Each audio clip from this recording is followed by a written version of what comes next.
జై శ్రీరామ్. పసుపు రేట్లు రికార్డు స్థాయి, ఆల్ టైమ్ రికార్డ్. మనకి పసుపు రేట్లు 16,000 పైన పైచిలుకు రేటు, మ్యాక్సిమం రేట్ వచ్చిండే చరిత్రలో. ఇప్పుడు చరిత్రని తిరగరాసినము. 17,000 దాటి లాట్లు కూడా, క్వాంటిటీ కూడా పెరిగిన, పెద్ద క్వాంటిటీలకు కూడా వస్తున్నది. ఇవన్నిటికీ కారణము ఈ రాజకీయ పార్టీలు మస్తు మాట్లాడితే నేను ముందర నెంబర్లు పెడతా.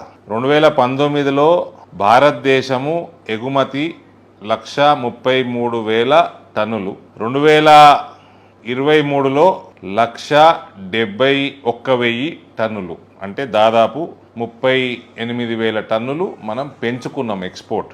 దిగుమతులు 2019లో భారతదేశము 31,000 టన్నులు దిగుమతి చేస్తూ ఉండే, 2023లో అంటే మొన్న అయిపోయిన గత సంవత్సరంలో 16,000కి పడ్డది. సగం ఇంపోర్టు తగ్గించినాము. ఎక్స్పోర్టు 38, 15 ఇంపోర్టు, ఈ రెండు కలిపితే 53,000 టన్నుల ఫరక్ వచ్చింది భారతదేశంలో.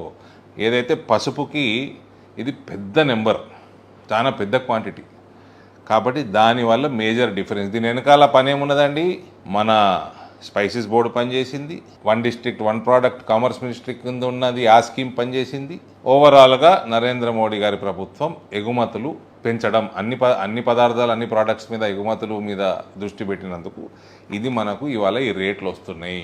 ఇంకా రేట్లు పెరుగుతాయన్న, బోర్డు కూడా, కార్యాలయాలు మన దగ్గరనే వస్తాయన్న, రీసెర్చ్ సెంటర్లు కూడా కొట్లాడి మనం ఎంత దగ్గర చేయగలుగుకుంటామో మనం తెచ్చుకుందామో, ప్రయత్నం చేద్దాము.